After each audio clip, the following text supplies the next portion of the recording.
Hello friends, welcome to YAS info channel. Friends, ఈరోజు మీ అందరికీ ఈ వీడియోలో ఇప్పుడే వచ్చినటువంటి ఒక ఫ్లాష్ ఇన్ఫర్మేషన్ అప్డేట్ గురించి చెప్పడానికే ఈ యొక్క వీడియోని అయితే చేయడం అయితే జరుగుతుందండి.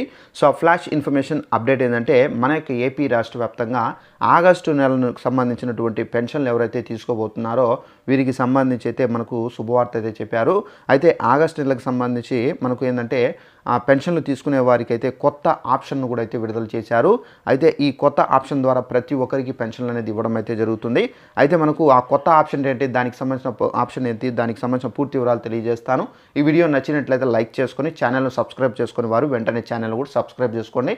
అయితే దీనికి సంబంధించి నోటిఫికేషన్ కూడా అయితే వచ్చింది. ఒకసారి ఆ నోటిఫికేషన్లో ఏమేమి డీటెయిల్స్ ఇచ్చారనేది మీకు క్లారిటీగా ఎక్స్ప్లెయిన్ అయితే చేస్తాను. ఇక్కడ చూసుకున్నట్లయితే ఎన్టీఆర్ భరోసా పథకం కింద ఆగస్టు 1న కొత్తగా మనకు 1,09,000 పెన్షన్లు మందికి స్పాస్ పెన్షన్లు అందించనున్నట్లు సెర్ప్ శాఖ మంత్రి కొండపల్లి మనకు శ్రీనివాసరావు గారు అయితే ఒక ప్రకటనలో తెలిపారు. లబ్ధిదారులకు ఈ నెలకు సంబంధించినటువంటి పెన్షన్ డబ్బులు ఏవైతే ఉన్నాయో 4,000 రూపాయలు సో పంపిణీ అయితే చేయాలని చెప్పేసి ఆయన అయితే తెలిపారు. సో ఫ్రెండ్స్, చూశారు కదా, మనకు ఏపీ రాష్ట్ర వ్యాప్తంగా ఈ స్పాస్ పెన్షన్ అంటే సో ఈ స్పౌస్ పెన్షన్ ఆప్షన్ అనేది మనకు ఎవరైతే పెన్షన్దారుడు సో చనిపోయి ఉంటారో, అంటే ఎవరైతే భర్త చనిపోయి భార్య ఉంటారో అలాంటి వాళ్ళందరికీ ఏంటంటే సో తమ యొక్క భర్తకు సంబంధించినటువంటి పెన్షన్ అనేది భార్య పైన ట్రాన్స్ఫర్ అయితే చేస్తారు ఈ ఆప్షన్ ద్వారా.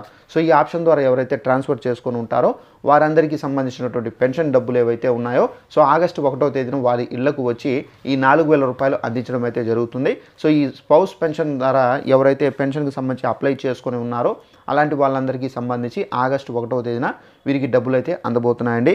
అయితే ఇంకా ఎవరైనా ఉన్నా కానీ సో ఈ ఆప్షన్ అనేది మనకు అవైలబుల్లో ఉంది కాబట్టి సో తప్పనిసరిగా మీరు మీ ఎవరైతే చనిపోయి ఉంటారో వారికి సంబంధించినటువంటి డెత్ సర్టిఫికెట్ సో ఇంకా దీనికి సంబంధించిన డాక్యుమెంట్స్ అనేది సబ్మిట్ చేస్తే కనుక మీకు పెన్షన్ అనేది ట్రాన్స్ఫర్ అవుతుంది. సో దీని ద్వారా మీరు పెన్షన్ అనేది పొందవచ్చండి.